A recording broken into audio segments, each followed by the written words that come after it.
For a long time, professional screenwriters and of course filmmakers, they've been debating what it means to be quote unquote a professional screenwriter or a professional filmmaker. Back in the day when I was doing film school, there was a particular type of camera that used to be popular, and all my classmates were literally craving after that. But that's not what we're here today. Does a tool make you a better professional, or is it yourself? I've talked about this like a zillion times, but I'll mention it anyway. Welcome, story lovers, to the Story Dude Show with your host Jared Dean Winchester, bringing you a fresh set of episodes for the month of March 2024. So let's get right into it, shall we?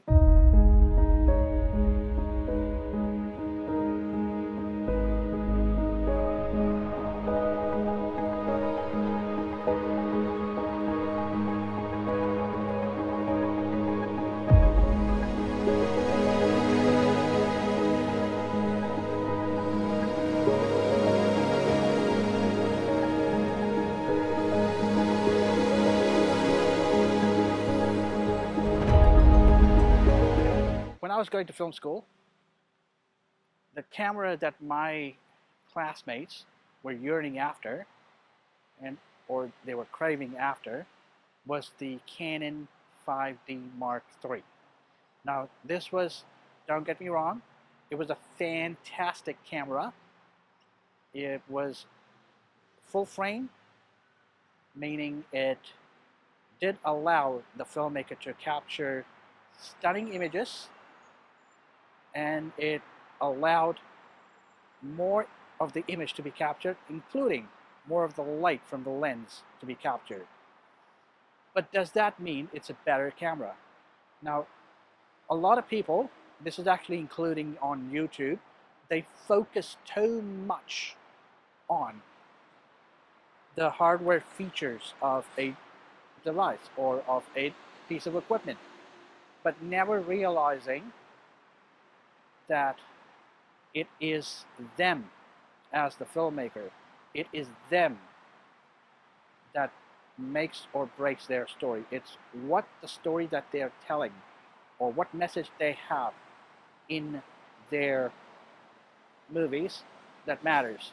Now, I've seen a lot of filmmakers on YouTube that have made their films using other cameras or cameras that supposedly did not have the same level of feature set as a professional camera.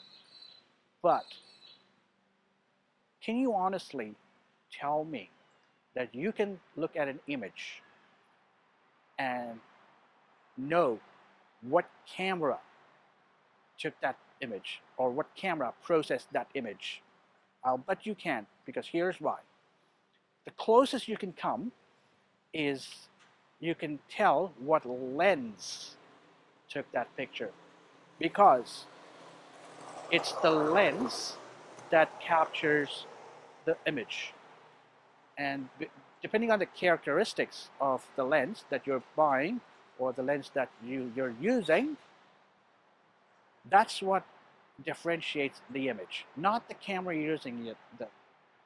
Now, the camera cannot capture the image any better than the lens can.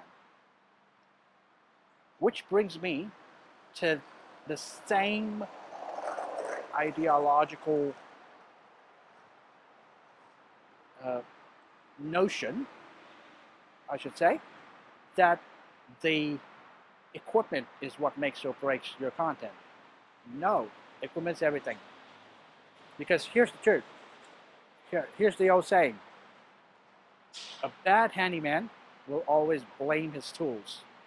So, if you're going to blame your tools, if you're going to rely on your tools too much,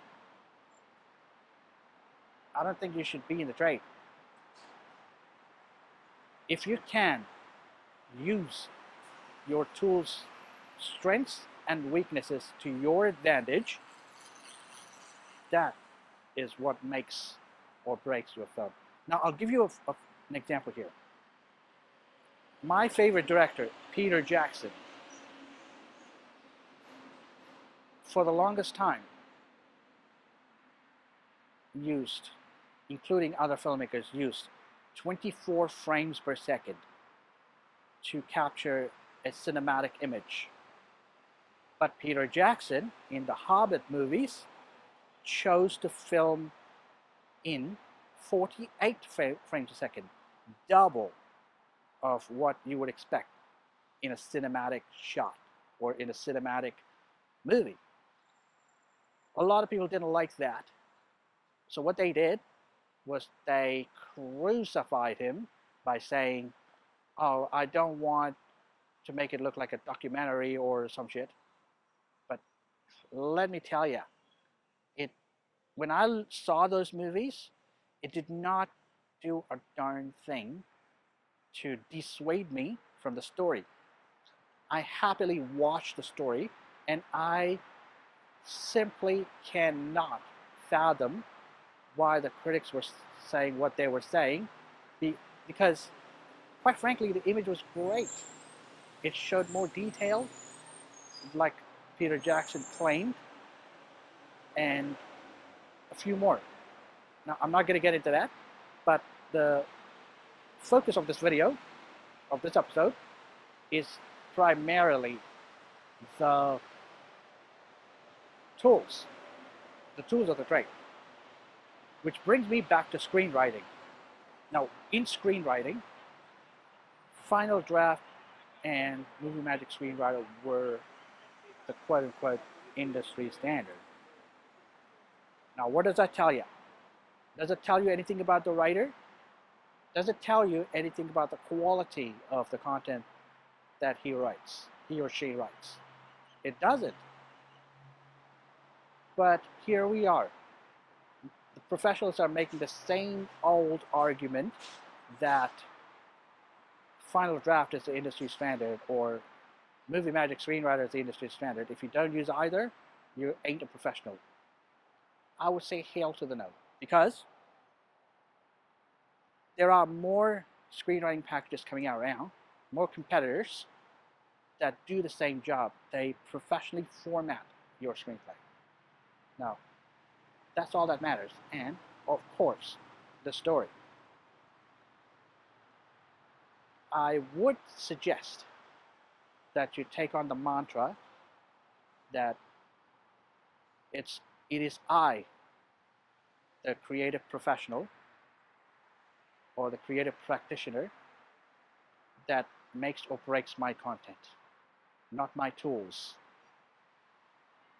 I will use the tools to the best of my abilities. I will use the strengths and weaknesses from my tools to make a better product. That should be your mantra. That should be your maxim. That should be your philosophy for not just screenwriting, but also for filmmaking.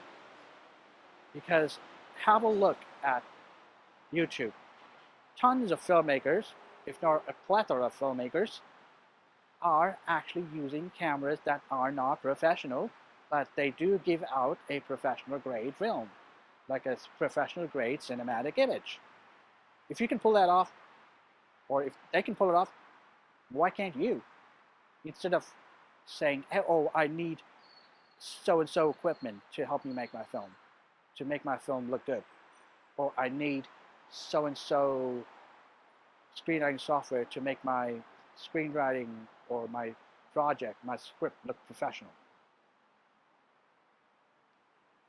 Take it from me, I have used another type of camera. Now the camera I've got is the Sony FX3. That's the camera of my choice for making films. And trust me, with the right combination of lenses, I can make a better product. And as of